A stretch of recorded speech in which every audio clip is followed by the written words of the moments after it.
दोस्तों, मैं आचार्य ध्यान आमीन और यहाँ ऐश्वर्य उपनिषद का 11वां सूत्र ले रहा हूँ, जिसमें 11वां सूत्र कहता है कि विद्या का अलग फल होता है और कर्म का अलग फल होता है।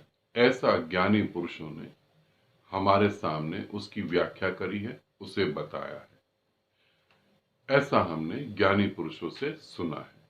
सूत्र दोबारा से कह देता हूं। विद्या का अलग फल होता है।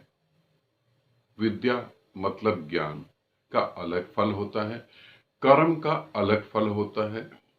ऐसा हमने ज्ञानियों से सुना है, क्यों उन्होंने हमारे लिए इसकी व्याख्या करी। ज्ञानी मतलब संत, है ना। यहाँ वो ज्ञानी नहीं जिन्होंने ग्रंथ पढ़ लिए हैं। ज्ञानी मतलब संत, जिन्होंने जो परमात्मा के साथ एक हो गए हैं। विद्या से अलग फल के बारे में ज्ञानी बताते हैं। विद्या से अलग फल का मतलब क्या है? विद्या का फल अलग है और कर्म का फल अलग है। ऐसा हमने ज्ञानियों से सुना है।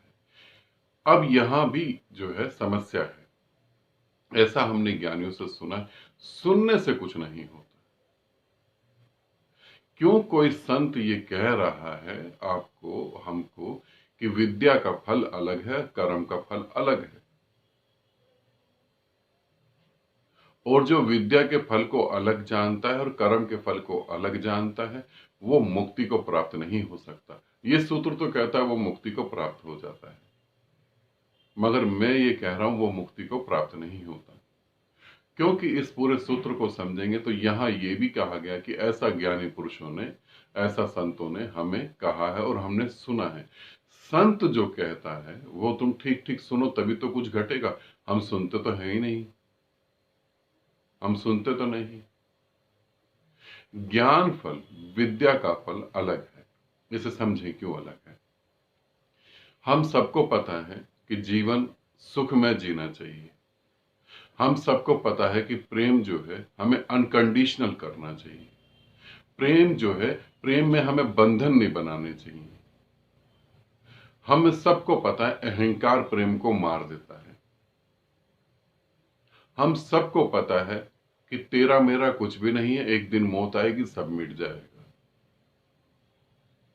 मगर ये विद्या, ये ज्ञान की बातें जो हमें पता है वो हमारे कर्म में तो कहीं भी नहीं है। वो हमारे कर्म में तो नहीं। हमें पता है वासना से तृप्त नहीं हुआ जा सकता, फिर भी हमारी सारी यात्रा तो वासनाओं की है। जो तुम्हें पता है, ठीक ठीक अगर इस बात को ठीक से समझें, इतनी सी बात को ठीक से समझ लें, तो इस पृथ्वी पर धार्मिक ग्रंथ की या धार्मिक गुरुओं की कभी जरूरत नहीं पड़ेगी।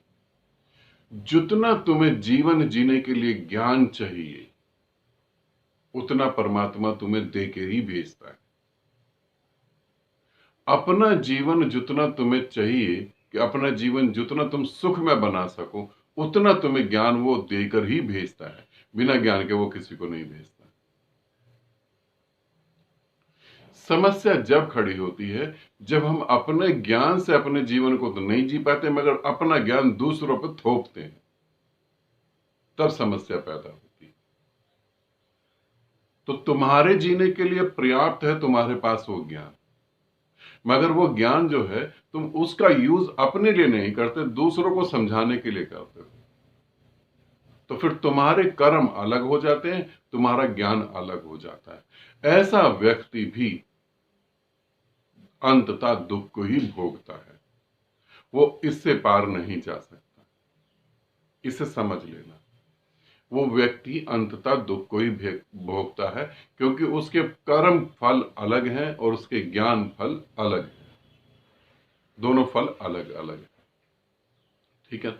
आप खुद ही सोचें, आपको जितनी भी नॉलेज है, एक तो ज्ञान होता है यूनिवर्सिटी का, कॉलेज का, स्कूल का, बाहरी ज्ञान। उस बाहरी ज्ञान को नहीं कह रहा हूं। एक इंटरनल ज्ञान होता है, एक अंदर की फीलिंग्स होती हैं कि मुझे ऐसा नहीं करना चाहिए। कितनी बार आपने किसी के साथ गलत करा है और आपको कितनी बार ख्याल आया कि मुझे ऐसा नहीं करना चाहिए। कितनी बार गुस्से में आपने ऐसी ऐसी पनिशमेंट दे दी लोगों को, और कितनी बार फिर आपको ये ख्याल आया कि इतना तो नहीं कहना चाहिए था, इतना तो नहीं बोलना चाहिए था। इतना तो नहीं अत्याचार करना चाहिए था। कितनी बार आपके मन में पछतावा आया। और मजेदार बात है, यहाँ पर विद्या, यहाँ पर ज्ञान फल और यहाँ पे कर्म फल को इस तरीके से भी जान सकते हैं। आज इस पृथ्वी पर कोई भी ऐसा एक आदमी नहीं ढूंढा जा सकता, नहीं मिल सकता जो ये कहे कि मैं गलत हूं, मैं पापी हूं। सभी पुण्य आत्मा है, सभी एकदम अच्छे इंसान हैं और सभी सभी के लिए अच्छा सोचते हैं और पृथ्वी नर्क बनी हुई है। किसी भी व्यक्ति को पकड़ ले, वो ये कहेगा मैं सभी के लिए अच्छा सोचता हूं, सभी के लिए अच्छा सोचता हूं। एक हिंदू साधु को पकड़ ले, उससे पूछे, वो बोलता है मैं पृथ्वी के कल्याण के लिए सब कुछ कर रहा हूं। अपना परिवार छोड़ दिया उसने, अपने परिवार का कल्याण नहीं कर पाया, मगर वो पृथ्वी का कल्याण करने के लिए तैयार है।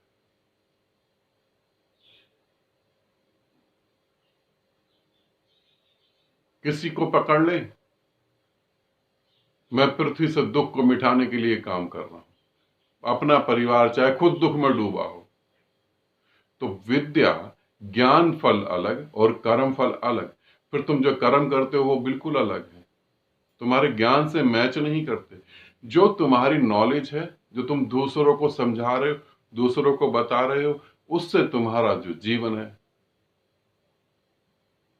वो मैच नहीं करता, वो मिलता नहीं। मेरे साथ कुछ लोग ध्यान कर रहे थे, उसमें से एक व्यक्ति ने कहा, प्रेम पे बात हो रही थी, तो उस व्यक्ति ने कहा कि अनकंडीशनल लव ही करना चाहिए, अंत वही सच में प्रेम है। और जब मैंने उनसे अलग से पूछा, ग्रुप से बाहर, कि आपको इतना पता है कि आप इसे जीते हैं, उसने कहा मैं कभी भी इसको जिया नहीं, बस किताबों में पढ़ा था। इसे समझे। एक लेडीज ध्यान कर रही थी और उन्होंने बोला कि मैं जो है सबको प्रेम करती हूं, इसीलिए वो अनकंडीशनल लव है।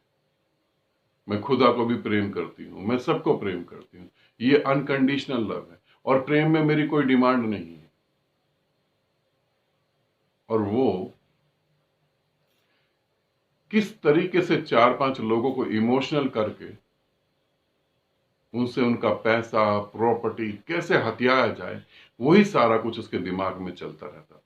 जब उन्होंने मुझसे अलग से बात करी तो उनके दिमाग में यही था कि कैसे इस आदमी से बात करके इसका पैसा हथिया लिया जाए। ये स्त्री कह रही है कि मैं सबको प्रेम करती हूं और प्रेम में मेरी कोई किसी के साथ कंडीशन नहीं है और कोई डिमांड नहीं है, और कैसे कुछ लोगों का पैसा हथिया लिया जाए। ये देखें, कर्म अलग है, तुम्हारी नॉलेज अलग है। ऐसा व्यक्ति अंततः नर्क में जाता है। नर्क में जाता नहीं है, नर्क में ही होता है, तभी तो ये काम कर पाता है। एक आदमी के पूरे बदन पे कीचड़ लगा दो तो वो बदबू ही बदबू फैलाएगा। तो नर्क में जाता नहीं, नर्क में होता है, इसीलिए ऐसे काम कर पाता है, वरना तो फिर कैसे कर पाएगा। फिर ये हमने सुना है, सुनने से तुम्हारे जीवन में कहीं चेंजिंग नहीं आती। सुनने मात्र से तुम्हें मोक्ष प्राप्त हो सकता है, मगर तुम सुनने को तैयार ही नहीं हो, तुम तो बताने को तैयार हो। यहां शिष्य तो ढूंढना बड़ा मुश्किल है।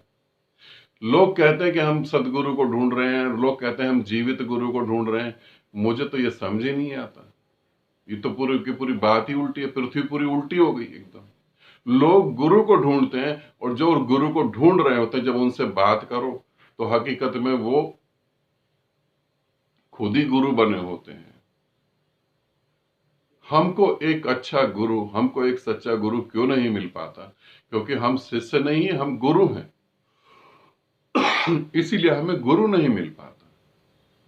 एक गिलास में पानी ऊपर तक भर दो बिल्कुल, उसमें और क्या डाला जा सकता है? कुछ भी नहीं डाला जा सकता, जो डालोगे बाहर गिर जाएगा।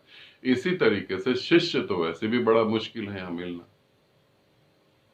तो हमारा ज्ञान और हमारा कर्म दोनों अलग अलग है, और ऐसा व्यक्ति कभी भी मोक्ष को उपलब्ध नहीं होता। अब ये आपको देखना है, क्या आप इस कैटेगरी में आते हैं या नहीं आते।